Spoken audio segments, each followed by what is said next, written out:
another special TV show episode of Three Daft Gentlemen, the podcast, where three of the four hosts provide a refined and intellectual analysis of movies and TV shows from our private collections, while one of us tries desperately to keep up. We'll let you know which host is which, but for now, my name is Sean, and with me, as always, are my fellow Addams Family members. That's Addams with two Ds, just like Padded Room. Jeremiah. Don't put me on a pedestal. I will burn it down, yo. What up? Eddie. I don't bury hatchets. I sharpen them. And Brandon. Nothing like a bad pun to throw dirt on the coffin of epic poetry. I like it. It's like a fucking emo song right there. I love that. Good job. That's really good. Tonight, we'll be talking and taking a look at the newest season of Netflix smash hit Wednesday. Jeremiah. As with every review we give, our goal is to answer one simple question. How many drinks does it take to get through this film, or in this case, the show that we just watched? Now, at the end of the podcast, we'll rate each episode based on a scale of 0 to 5, with 0 being a perfect episode that you could watch stone cold sober, and 5 being sort of the episode that makes you feel like you're having your eyes pecked out by a murder of crows while you're trapped inside your van. That was some gruesome shit, by the way. That was some gruesome shit. And Brandon, why don't you take us through a clinical description now of season 2, episode 1 of Wednesday. Tonight, we are diving into the world of the Addams Family once again with season 2 of Wednesday. The first episode, titled Here We Woe Again, sees Wednesday returning to the Nevermore Academy, this time with her little brother, Pugsley, by her side. However, she is greeted with praise and love upon her return from her fellow classmates and her new principal because of her daring adventures that saved the school in the first season. While she juggles her new fame, Wednesday must find out who has been sending cryptic messages, in addition to starting to solve the newest slate of grisly murders in the surrounding area.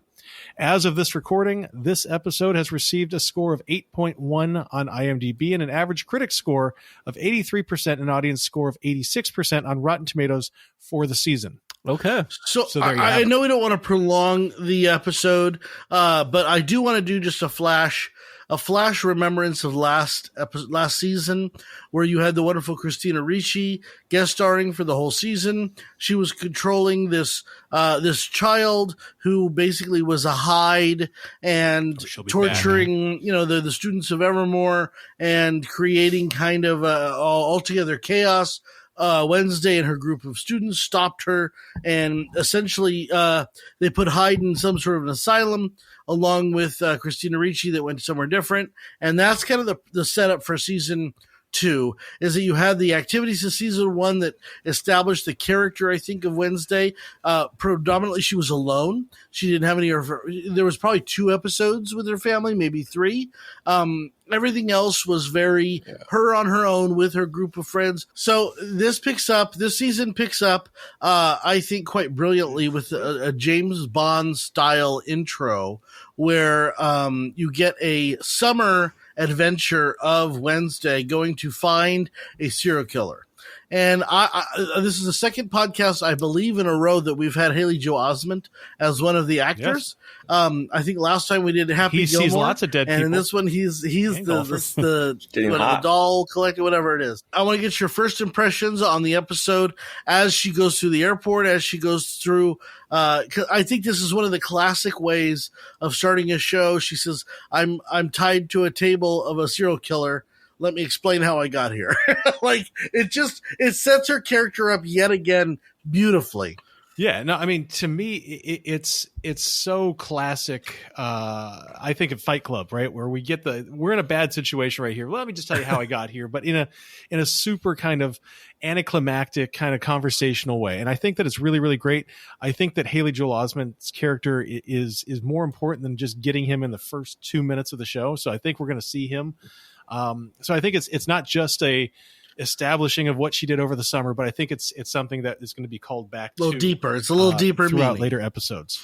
Absolutely the best way how to start the new season. I thought it was just funny, and I love how the serial killers are her prey, and she's hunting the serial killers down.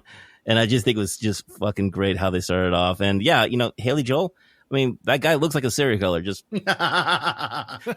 but I love how it started off. I mean, this is like exactly what you want on Wednesday, just being like badass and just like hunting down serial killers. I thought it was great. And the I airplane think scene I was going to great. say, The I think airport scene was great. it gave you a balance of comedy, heavy comedy, not just like slight comedy. I mean, this was like pulling out every knife from every It's played for crevasse laughs. that Yeah. there could possibly be onto this thing, and then they yell at her for the over tube. It's so TSA, right? They're yelling at her for what Thing brought on the airplane, which was a moisturizer, and it's just like that's going to kill the patrons. Yeah. Anyway, Ed. No, I know you, Brandon. You asked more Haley Joel Osment. I think this is it. I think that was just a little callback, a nice little intro. That Oh, you think yeah, so? I think this was an awesome entrance to bringing Wednesday, upgrading her abilities. I think it showed right, you with, get the like, black, yeah, the with black streaks and her Yeah. new power, which she Tears, realized over the summer, Yeah. which is essentially Dark being able to comedy. see people die. and this brought like a great entrance back to this dark comedy of Addams Family, and on top of that, Wednesday Addams, the main person here. So I thought this whole entrance was a hit right off the bat. Haley Joel Osment's the introduction was absolutely fabulous. I thought it was everything you wanted from the beginning of a show. It reintroduced the character, it reintroduced her powers, gave her some new powers, and then it established her again at this Nevermore Academy. And what I think that it did successfully, this episode did, was reestablish her family, which I don't think That's what I thought. that was Yeah. necessarily well developed in the first season. I know that we had major criticism about Luis Guzman or what's his name? Guzman. Guzman playing Guzman. Gomez Addams. I will tell you right now, that's gone. I Shoot me, think Sean. that he has proven himself me. to be a delightful patriarch of the family.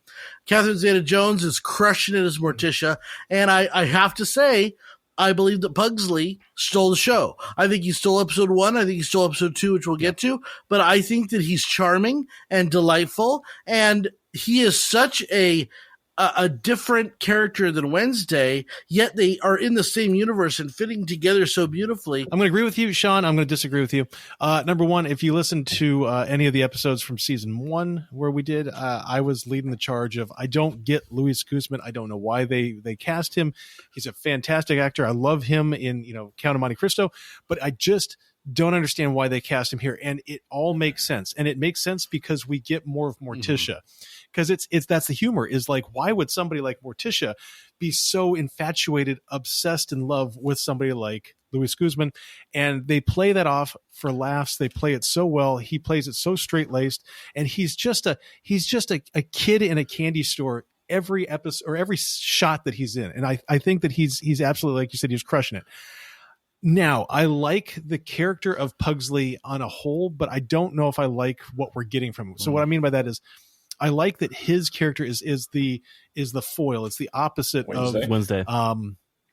of Wednesday, right? Because Wednesday was somebody who came into Nevermore and didn't want friends and got friends, and he's a character who wants friends so desperately, and he doesn't get friends, and you have that kind of playing off each other. That said, I feel like I'm going to get tired of his character and his character's kind of bumbling, creating chaos as he goes through, kind of like an Uncle Fester type character. But I'll save that for later. I think that Pugsley is the shining light of this season because he is so genuine in his belief of the darkness. Well, Wednesday embraces the darkness. She is the darkness. She is hilarious. Everything that she does is so counterculture. Pugsley looks like he's having fun with it. And I think that is a really... He's like Palpatine. Anybody else think that? He's like little Emperor No, but Palpatine. he doesn't mean any harm. He's just having He's like fun. Stewie Griffin. He's like just Stewie Griffin.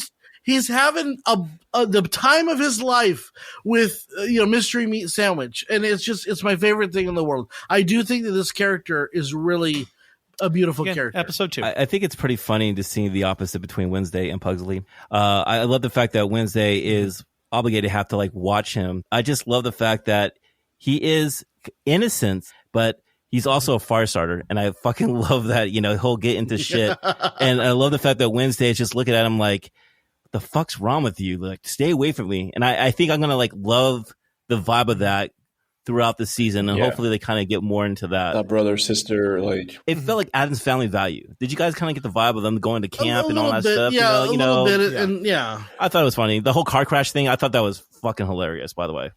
So I want to go over a couple more character introductions or reintroductions.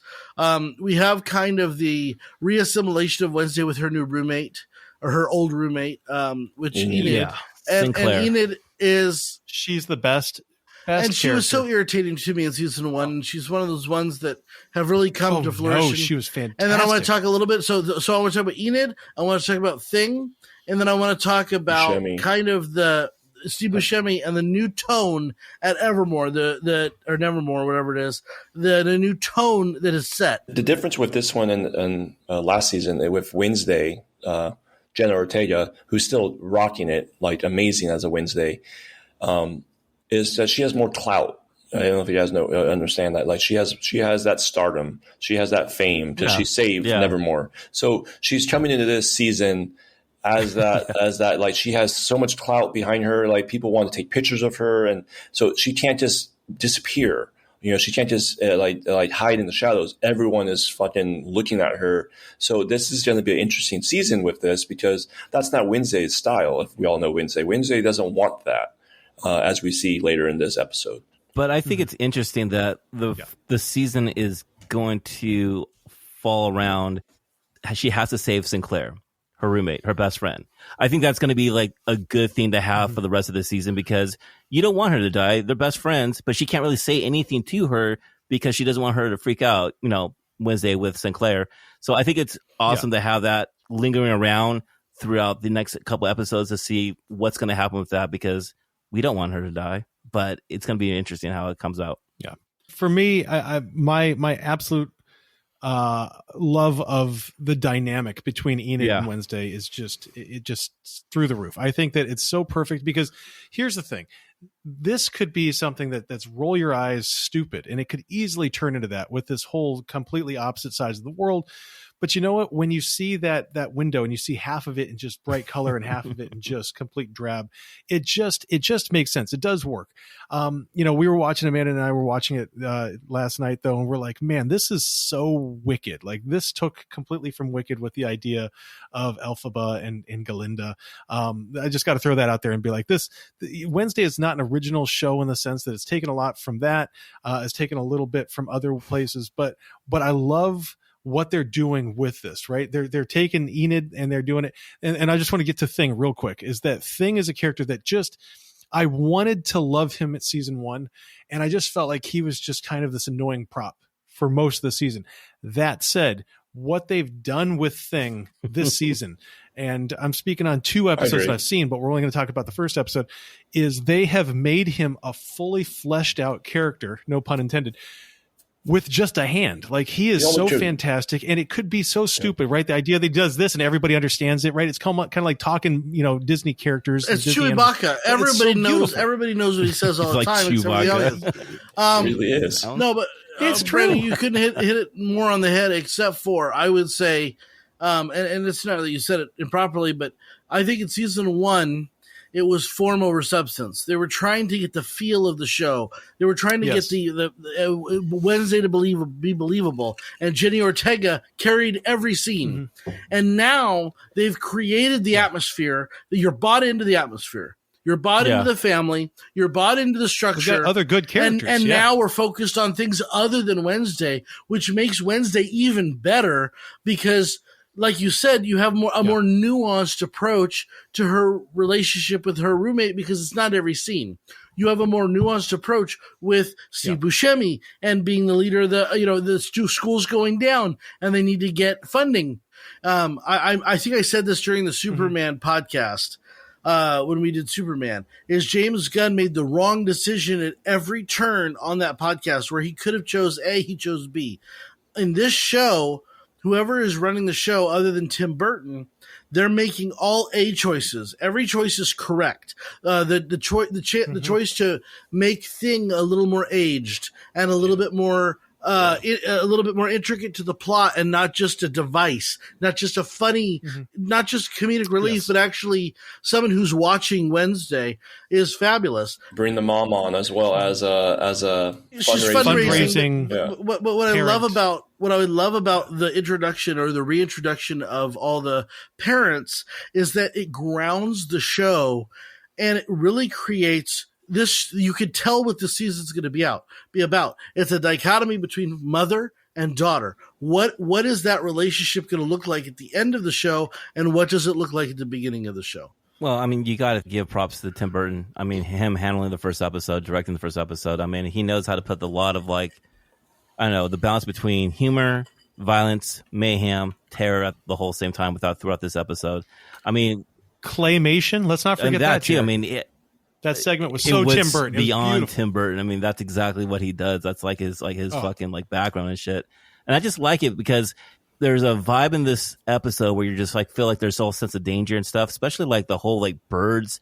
It had an Alfred Hitchcock vibe. Yeah. I mean, it was just like the birds in a lot of ways, where it kept the camera kind of going around and you're seeing more birds and more ravens or crows wherever they are. But it was a murder of crows. Nevermore. Yeah. Nevermore. I think Tim Burton, when he's on and when he's able to actually do this shit, you just see all the backgrounds of Tim Burton's all his other movies. It was good to actually have Steve Buscemi in this fucking episode, as a guest star, because you know what? The last time we had Steve Buscemi and Tim Burton together, that was The Big Fish. And that was pretty fucking cool. A great Fish, character. which was a great episode. You should go back and listen to that one.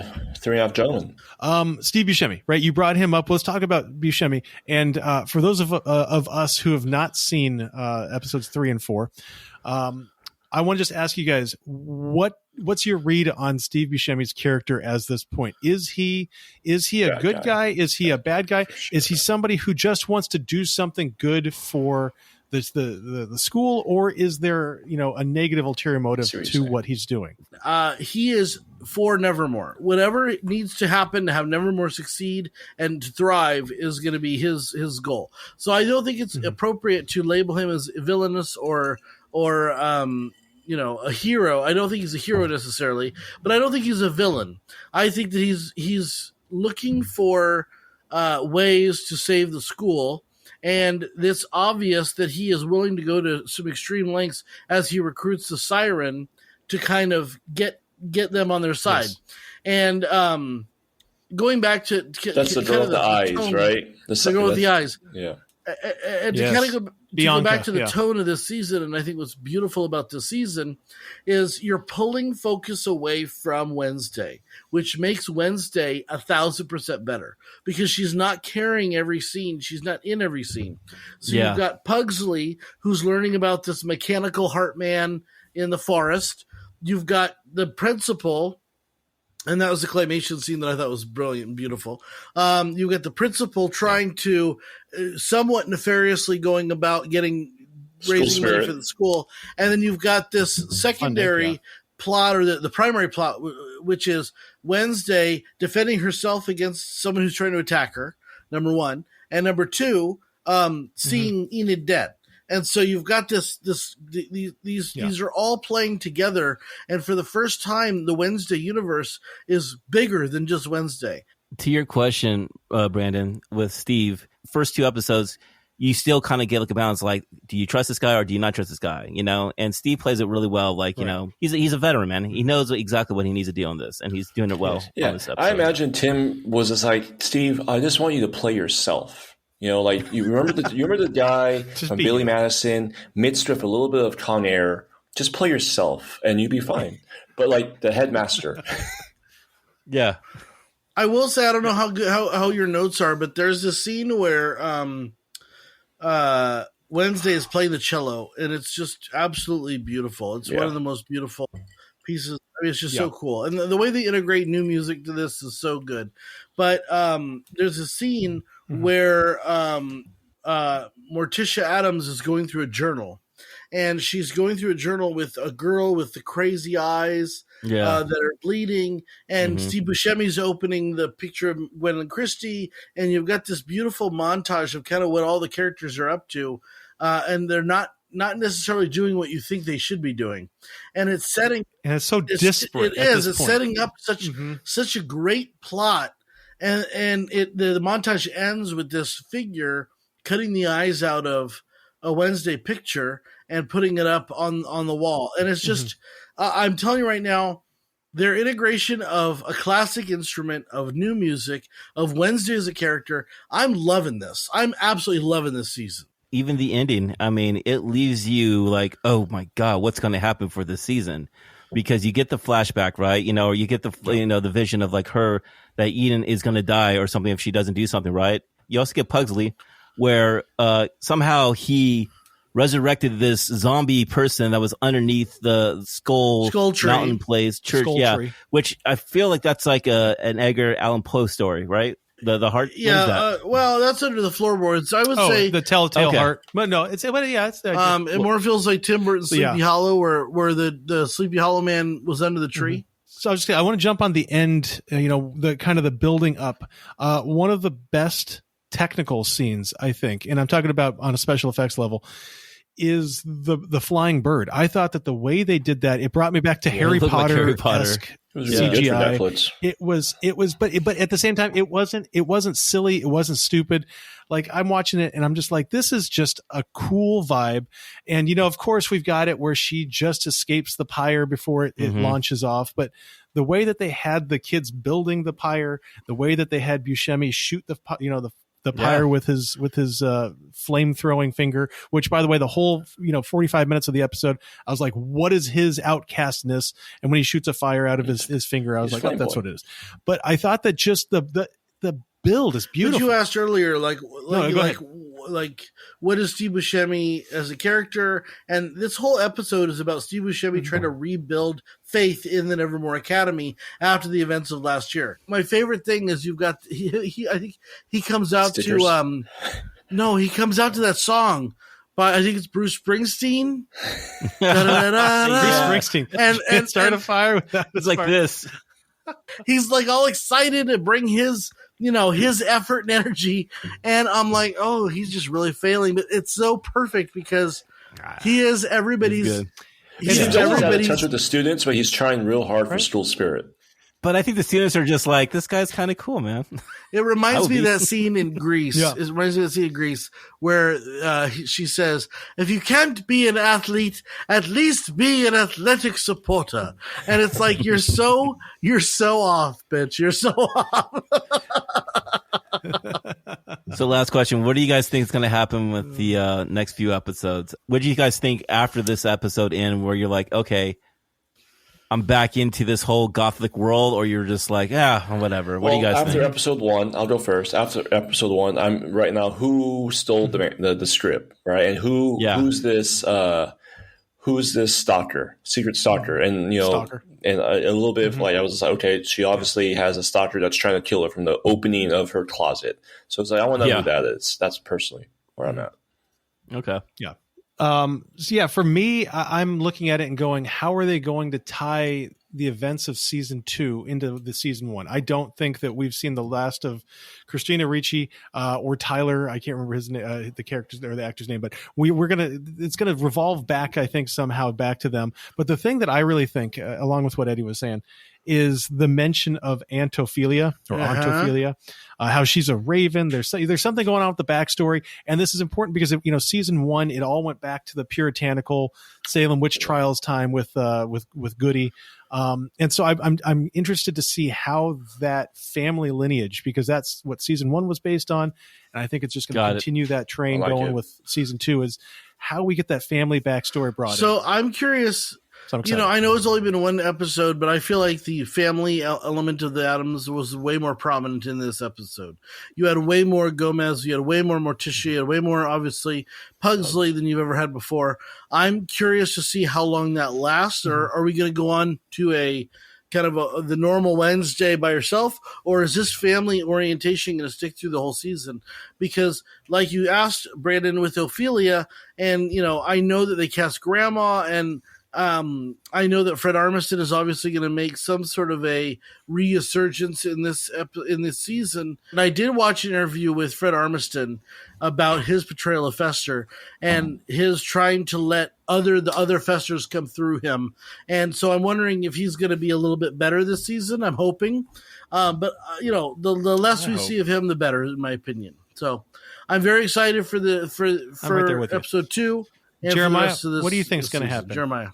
Oh, I'm just terrified that, what if Ortega fails and Sinclair dies? Or what is she responsible for, Don't say that to me. I don't know, but sometimes they'll open Pandora's box, and I think that she's doing this shit, and I don't think she's... Her powers? Ortega? Yeah, I don't know if she can handle her powers yet. Well, so that's why I'm just like, oh, shit, what's going to happen here? So I'm all in, dude. I'm excited for this. I will say just one thing before we go, and before we give our scores. What you think is going to happen based on what has happened is not always necessarily what's going to happen, especially when we're dealing with prophecy. I know nothing. I know nothing of the plot. I know nothing. All I'm saying is when you're dealing with prophecy, when you're dealing with prophecy generally, what you think happens is not necessarily what happens. And I think that that's a very interesting thing. No matter what show you go through, I remember Save the Cheerleader, Save the World, where we go through heroes, right? That Save the Cheerleader, and overall, nothing happened. They just kept going. Right. So it's like, just because you know the prophecy and just because you achieve the prophecy, quote unquote, does not mean the prophecy it expires like you think it will. Hey, all I want to make sure is that I hope Jenna Ortega doesn't die on the second episode, because fuck you, Last of Us. Last of Us. Seriously. It'll be with a So drive. that's the difference between Netflix and HBO there, bro. So yeah, they know when to keep their golden goose. They take care of their characters. Yeah. Fuck them. Mm-hmm. And that, my friends, we have reached the end of our review. Now it's time of the podcast where each of the hosts provides his score.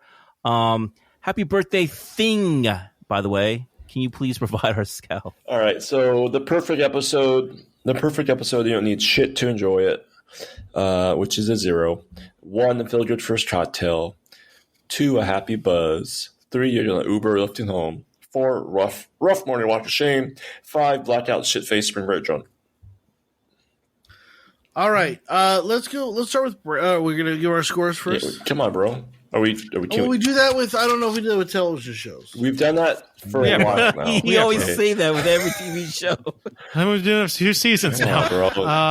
And you know what? Who was it? Eddie, you were saying, I don't know if I'm being nice on this because I hated the other 2 seasons and shows that we watched, but I was gonna say, I feel like I know it's hard to save your this justifications. Save your White Lotus justifications for later. It's hard to judge this, but all right. 5, 4, 3, go with it. 2.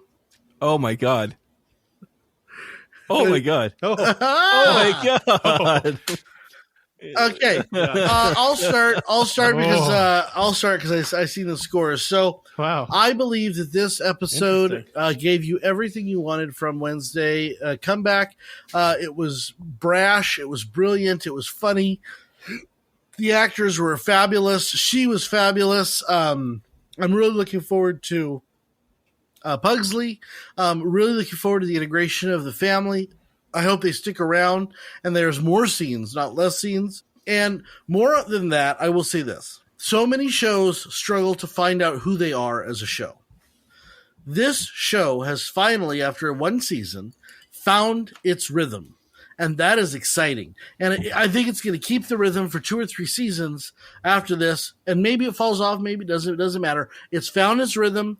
I think it's found its purpose, and it's a little bit quirky, and it's a little bit funny, and it's a little bit serious, and everything that you want in a show, I think it's here. So for that, I give it a 1. I think this episode is, by and large, the best Wednesday episode that I've seen. I don't know what I gave the rest of the episodes for season 1, but I feel like this is one of the better, if not best, episodes of the show. Eddie, go ahead. Yep, I'm gonna just piggyback off of Sean. I felt like it left off exactly where I wanted it to leave off from season 1 to season 2. It's the way you start a season. Personally, I was gonna say I don't think it's found its legs. I think it's just running off of the last season. I think it's already found its calling. So I'm really interested in how they're gonna spin this season. Who's the villains? Is it gonna be 1 villain or 2 villains? I personally think that, it's going to be a few villains. I think it's going to be she's going to need to call upon some of her friends, which is something that's hard for her to do.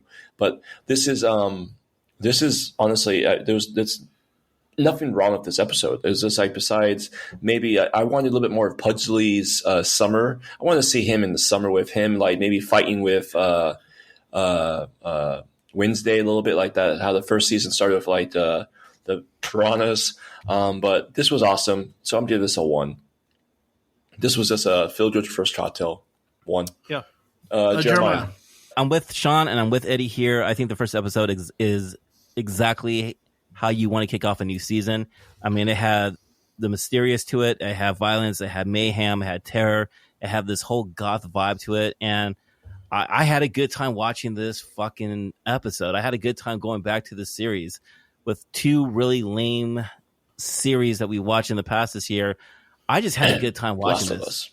Yeah, I just really enjoyed myself on this. I think Jenna Ortega owned every fucking scene. It was just great. Everyone who was brought in nailed it, locked it in, hit the right notes. This is a 1 drink for me. Feel good first cocktail for me. I had a good time. I can't wait for the next episode. Take us home, Brandon. I'm gonna go quick here. You guys all said some really, really good things. For me, I took this episode a little bit more personal because I came out of season 1, the whole season 1, and you guys were really positive about season 1, and I just couldn't find the excitement that you guys had for that. So that means that I brought that kind of negative pessimism into starting season 2. And what this did is this reminded me of a couple things. Number one, it reminded me of why I love stories. It reminded me of, I know that, it's not a secret. I'm not a huge horror fan because I just don't like the gore, but I love scary stories, right? I love the creepy. I love the Edgar Allan Poe. This reminded me of why I love that kind of story. And the other thing is this reminded me of just why I love Tim Burton, which kind of goes along with the second part, is that this was classic Tim Burton. We just insert this claymation, stop motion animation, just scene in the middle. And it just fucking, it's so organic. It's perfect. And so I came into this episode really looking and expecting something bad. And what this did is this completely just wrapped me up in the first 4 minutes before we even get the credits. And I just got lost in the world. And when you can do that, then right there, Ed, then you can do something special. And because of that, this episode, I'm not saying that every episode is going to be this good, and I'm going to feel this way about every episode. But I thought this was near perfect. It's a 0.2666 in honor of the dark side, 0.2666. So you guys gave 1s. That's fantastic. I think you're wrong. I think this is even better than a 1. So 0.2666. All right. So when you take those 4 scores and divide by 4, Eddie, what does the first episode of I'm sorry, it says The Last of Us season 2. So Wednesday season 2. I forgot to change that. Get an average rating of. I think it gives us, on top of the list right now, it gives us a 0.81665. That's a 0.81665. It would have been great if I gave it a 1. It would be easy math. So I believe this is the first, forgive me if I'm wrong, and I could be wrong. This is the first sequel episode series that we've done. So this is the first series that we've done, the first season and now the second season. Is that correct, Jeremiah? Last of Us. No, we did Last of Us. The first time we did Last of Us season We did 1. Last of Us. Oh, we did. Okay, we did. But we did. Okay, I'm sorry. We did Last of Us season 2. That was just such a shit show. You dropped that ball right there. All right, so my Sean, bad. I apologize. Okay, it really was. That is the number 1 episode for Wednesday season 2. It's a 0.81665. Just a little information from our previous episode from season 1, Wednesday, episode 1. The average score was a 2.56. You're hard on that one. This is damn straight. They found their feet. We're on the good path right here. This is fucking great, especially we with the all last gave it like series. a good solid 2 episode 1 season 1. Besides, somebody gave it 3.2. It was not that good. Wow. All right. Well, we're on season 2 now. Let's not dwell on season 1. That was justified. All right. All right. If you enjoyed this episode or a friend of the podcast, we ask you please subscribe wherever you're listening and give us a 5-star review on iTunes. You can also find us on Instagram at the Dot Gentleman Podcast. The dot means a lot. And you can also listen to us on our YouTube channel for all of season 6 episodes. We're on video on YouTube. So please make sure you subscribe. We'll continue to bring you Wednesday episodes for the rest of the season. I know Netflix has only released 4. We'll release those and then we'll pick back up when they start launching that season again. So thank you so much for listening, and we'll see you next week or next episode. Cheers, gentlemen. Cheers, everyone. Cheers.